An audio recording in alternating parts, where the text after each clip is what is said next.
ছয় দফার মূল ব্যাকগ্রাউন্ড ছিল এটা, এবং আমাদের স্বাধীনতা আন্দোলন এবং ছয় দফার প্রত্যেকটা দফার পিছনে কিন্তু হাজার পাতার গবেষণা ছিল। এখন স্বাধীন বাংলাদেশে এসে আমরা দেখতে পেলাম ব্যাংক লুট হচ্ছে, প্রায় 1.5 লক্ষ কোটি টাকা ব্যাংক লুট হয়েছে। ওই 1.5 লক্ষ কোটি টাকা যদি ব্যাংক লুট না হতো, বাংলাদেশে কোনো বেকার সমস্যা থাকতো না। না শুধু তাই নয় তো, ব্যাংক লুট করার পরও যারা টাকা নিয়ে যাচ্ছে আবার বলা হচ্ছে তাদেরকে কোনো প্রশ্ন করা যাবে না, প্রশ্ন কর ইন্ডেমনিটি দেওয়া হচ্ছে, ইন্ডেমনিটি দেওয়া হচ্ছে। কুইক রেন্টালের নামে কোনো অপ্রয়োজনে প্রায় লক্ষাধিক কোটি টাকার ব্যয় করা হয়েছে। এখনো খুব সম্ভবত কুইক রেন্টালের 7 বিলিয়ন টাকা বাকি আছে আননেসেসারি। এটা নিয়ে আমরা অসংখ্য কথা বলেছি, কিন্তু কোনো একটা মহল সরকারকে এমনভাবে ডিকটেট করছিল, তাদেরকে সরকার এই সুযোগগুলো করে দিয়েছিল। ফলে সমাজে বৈষম্য বাড়ছিল, ফলে সমাজে দৃশ্যমান বৈষম্য বাড়ছিল, কর্মসৃজন হয়নি, আশানুরূপ দারিদ্র বিমোচন হয়নি, এক্সপোর্ট ডাইভার্সিফিকেশন হয়নি। রিজার্ভ একসময় 48 বিলিয়ন হয়েছিল, ওটাতে কোনো সরকারের ক্রেডিট নেই। আমাদের প্রবাসীরা টাকা পাঠিয়েছে, ওই টাকাই রেমিটেন্সের জন্য রিজার্ভ বেড়েছে। একসময় সেখান থেকে কমে কমে এখন কত আসছে আমরা জানি না। নাও এরকম একটা দেশে ডেফিনেটলি একটা আন্দোলন হবে, সে আন্দোলনটা অনেক বড় হবে, এবং সে আন্দোলনের জন্য একটা জড়তা কী ছিল, পুলিশ গুলি করত। এই সরকারের আগে কিন্তু অন্য কোনো সরকার আন্দোলনে লাঠিচার্জ করতো, টিয়ার গ্যাস করতো, গুলি চার্জ করতো। এবং 1970 সালের যে 69-এর গণ অভ্যুত্থান হয়েছিল, সেখানে একদিনে 5 জন ছাত্র মারা গিয়েছিল। এখানে আমাদের পুলিশে ব্রাশ ফায়ার করা হয়েছে, হেলিকপ্টারগুলো। এই জিনিসগুলোর কারণে আগের আন্দোলনগুলো সফল হয়নি।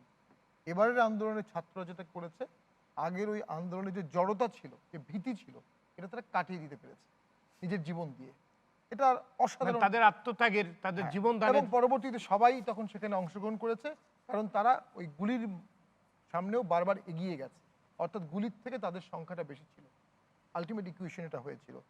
এরপরে স্বাভাবিকভাবেই সেখানে একটা পট পরিবর্তন হয়, কিন্তু 3টা দিন দেশে সরকার ছিল না।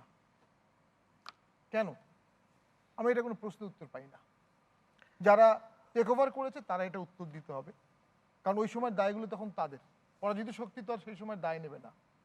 টেক ওভার, শেখ হাসিনা চলে যাওয়ার পরেও পুলিশের উপর অ্যাটাক হয়েছে, থানায় অ্যাটাক হয়েছে, আমাদের দেশের সম্পদে অ্যাটাক হয়েছে। ধানমন্ডির 32 নম্বর বাড়িটা পুরো জ্বালিয়ে দেওয়া হয়েছে, কেউ আগায় যাওয়ার সাহসই পায়নি প্রোটেক্ট করতে। অর্থাৎ নিয়ন্ত্রণ ছিল না। যে নিয়ন্ত্রণ ছিল না বলেই কিন্তু সরকারকে চলে যেতে হলো।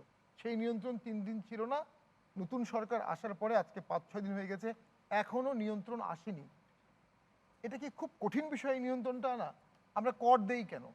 এই নিয়ন্ত্রণের জন্যই তো দেই, যে আমার বিপদে পড়লে আমি ফোন দিব, পুলিশ আসবে, আমি রাস্তায় ট্রাফিক দাঁড়ার একটা মোটামুটি সিস্টেম পাবো।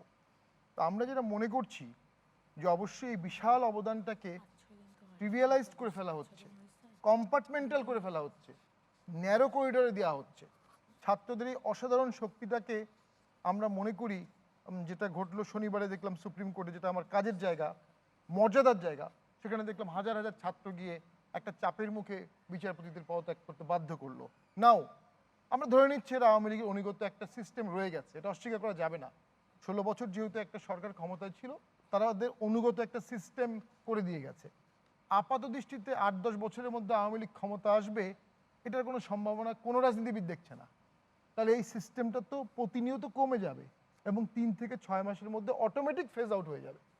কিন্তু জোর করে পদত্যাগ নিতে হবে, এর পিছনে একটা উদ্দেশ্য হচ্ছে, অনেকে লিস্ট তৈরি করছে, পদত্যাগ করিয়ে সেখানে তাদের দলীয় লোককে বসাবে, এবং এই ছাত্রদেরকেই পদত্যাগে বাধ্য করার কাজে ব্যবহার করা হচ্ছে।